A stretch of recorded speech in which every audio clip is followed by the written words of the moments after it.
Programme में दोबारा हाजिर हैं नाज़रीन आपकी खिदमत में।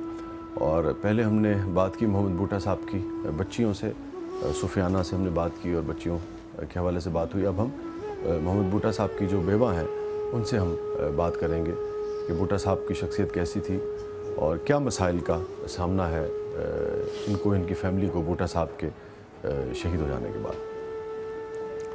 बहन, कितना आपका साथ रहा बूटा साहब के साथ? 26 साल। कैसे इंसान थे, कैसे शौहर? मेरे साथ बहुत प्यार करते थे।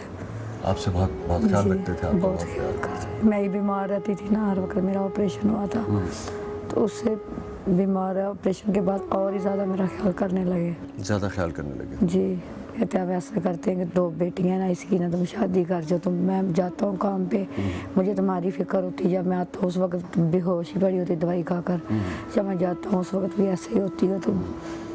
तो मैंने कहा चलो ठीक है, इतनी बात कहकर मैं बाहर आ गई। मैंने ना दवाई खा ली, मैंने सो गई।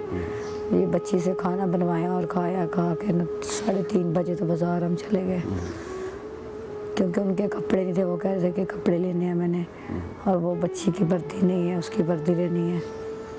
जाते वक्त उन्होंने कपड़े लिए अपने, उस बच्ची की कमीज़ और दुपट्टा। कहने लगे चलो मैं तुम्हें कल पैसे दूंगा और उसका जूता और दुपट्टा ले जाना, तुम आज कमीज़ ले जाओ इसकी।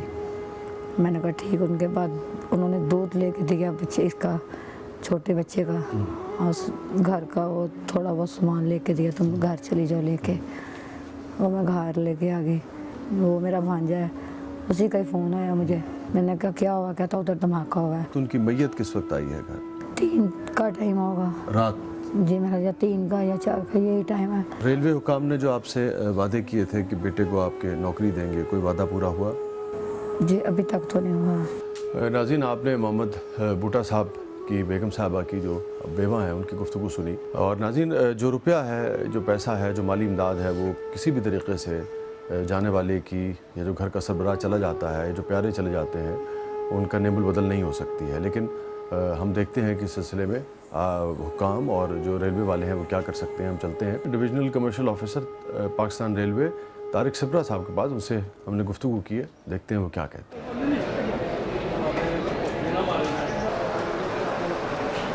कुल्ली जो है वो पाकिस्तान रेलवे के सिस्टम के साथ जुड़ा हुआ एक इंसान है, पहली बात।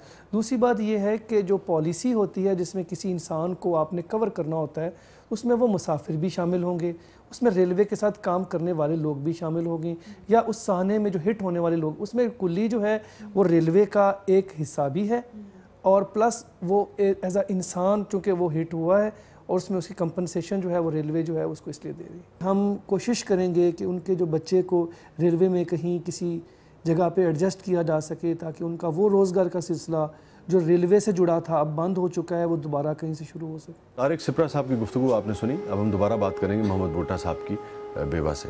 ये बताइए कि बूटा साहब के आँखों में क्या ख्वाब थे अपने बच्चों के हवाले से, क्या सोचते थे? जैसे आपने कहा कि 2 बच्चियों के हवाले से उन्होंने आखिरी बात आपसे की, बेटों के हवाले से क्या सोचते थे, बाकी बच्चियों के हवाले से इसको क्या सोचते थे? बनाने चाहते थे, ये इसको 5 करा के हम कुरान का हाफिज बनाएंगे। कुरान का हाफिज बनाना चाहते थे जी। और बड़े बच्चे को भी अच्छा ही, माँ बाप तो अपने इलाज के बारे में अच्छा ही सोचता है ना, जो भी सोचता है। ये जो लोग धमाकों में शहीद हो जाते हैं, चले जाते हैं प्यारे, इनके हवाले से, सानेहात के हवाले से क्या कहेंगे आप? ये ऐसे क्यों ऐसे धमाके होते हैं, बंद हो जाए, आप वो ख्याल करें, चेक करें कि ऐसे ब्रीकेज या ऐसे कोई सामान क्यों ऐसा होता है, क्योंकि वो तो मजदूर आदमी थे, उनको तो मजबूरी में पता नहीं उठाना ही पड़ा। नाज़रीन, आप जानते हैं कि तकरीबन 40,000 से ज़्यादा पाकिस्तानी जो है वो इन दहशतगर्दी के वाक़यात में शहीद हो चुके हैं। और लाज़ी बात है कि ये शहीद होने वाले जो हैं ये वो आम पाकिस्तानी है जो रोज़गार के लिए, जो अपने काम धंधे के लिए घर से निकला होता है और दहशतगर्दी का निशाना बन जाता है।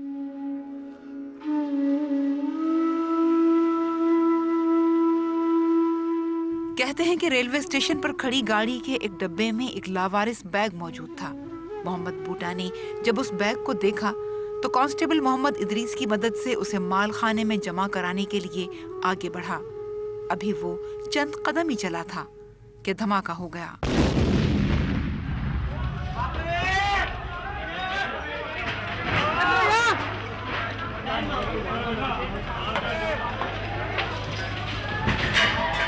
नाज़रीन, इस वक्त हम मोहम्मद भूटा साहब के घर पे मौजूद हैं, जो 2 कमरों का घर है और जिसमें 7 बच्चे और एक बीवी के साथ मोहम्मद भूटा साहब रहा करते थे।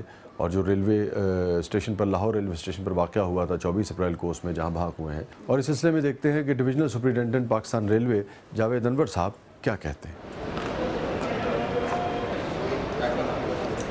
ये स्टेशन पे हुआ, वैसे बाज़ारों में हो रहे हैं, मज़ारों पे हो रहे हैं, मस्जिदों में हो रहे हैं।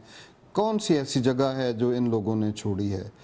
तो एक मुसाफिर है या एक वहाँ काम करने वाला है, उस बेचारे का कोई कसूर नहीं है। जो अगर उन लोगों का कोई इशू भी है तो इन लोगों का उससे कोई ताल्लुक़ नहीं है। ये कोई रोज़गार कमाने निकला है, कोई सफ़र करने निकला है, तो ये तो सरासर जुल्म है जो जिसकी ना किसी दीन में गुंजाइश है ना इंसानियत में। मैं ये कहता हूँ दहशतगर्दों से कि खुदा के वास्ते ये देखें कि ये क्या जुल्म कर रहे हैं। जो बच्चे पीछे रह गए, जो औरतें रह गईं, जो फैमिली का कोई आदमी एक चला गया, कभी उनके घरों में जाके विज़िट करके देखें उनका क्या हाल है, उनकी मुसीबत को देखें और इस बात का एहसास करें कि ये मासूम लोग हैं, इनका तो आपके साथ कोई ताल्लुक़ नहीं है, इन्होंने आपका कोई नुकसान नहीं किया।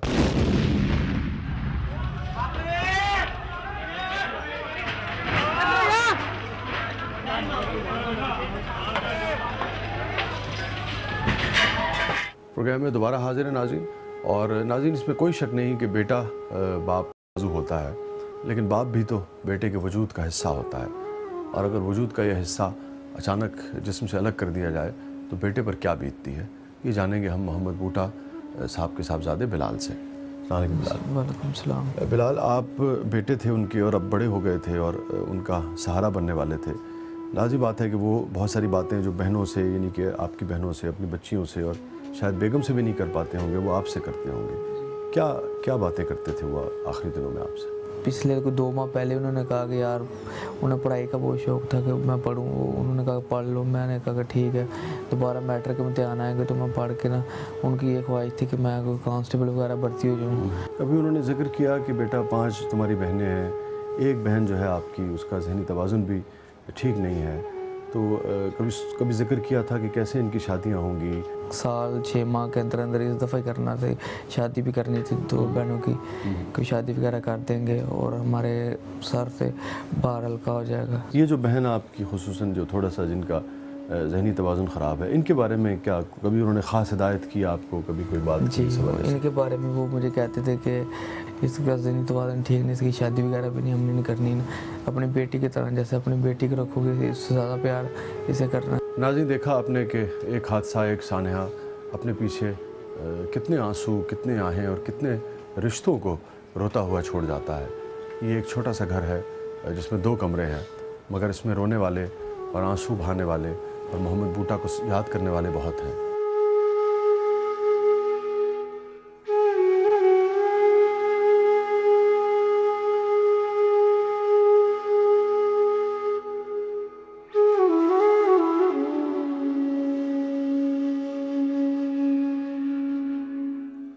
आपका पूरा नाम?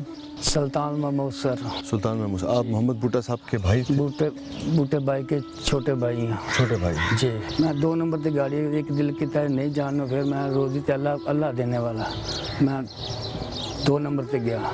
भाई ने मैनू नहीं देखा, मैं भाई ने देखा। भाई मेन गेट से वर्दी पांदा, नंबर बंदा, बाजू ना मट्ठी मट्ठी गली चलती है, पीछे चला गया। अपने देखा उन्हें? मैं अपने भाई ने देखा। 5 मिनट हुए ने, सामान बाहर कढ़ने लगा तो सर धमाका हो गया। इतना को गूंज का धमाका होया, उन्हें ये नहीं पता चलता आगे चलता है, चलिया या पीछे चला। सर मेरे भाई का आधा वजूद जो नीचे वाली लत्तां उठ गई। मैं अपने भाई का, मेरे दिल सर, मेरा भाई इतना मेरा प्यार करता था, मेरा माँ के बाप पर लड़ता हो गया। और मैं वादे न लाना लोग की माँ बाप की बात नहीं करते, मैं अपने भाई को माँ बाप का दर्जा बुलंद करना वा मेरा भाई का दस। आहों और सिसकियों से भरा प्रोग्राम और घराना आपने देखा नाज़रीन। प्रोग्राम का वक्त ख़त्म हुआ चाहता है, लेकिन इस मासूम बच्चे को देखकर मुझे और तन्हा अकेले इस यतीम बच्चे को अपने बाप की कब्र पर देखकर निदा फासली की एक नज़्म मुझे याद आती है। तुम्हारी कब्र पर मैं फातिहा पढ़ने नहीं आया। मुझे मालूम है तुम मर नहीं सकते। तुम्हारी मौत की सच्ची खबर जिसने उड़ाई है वो झूठा है। तुम मुझ में जिंदा हो और मैं तुम में सांस लेता हूँ।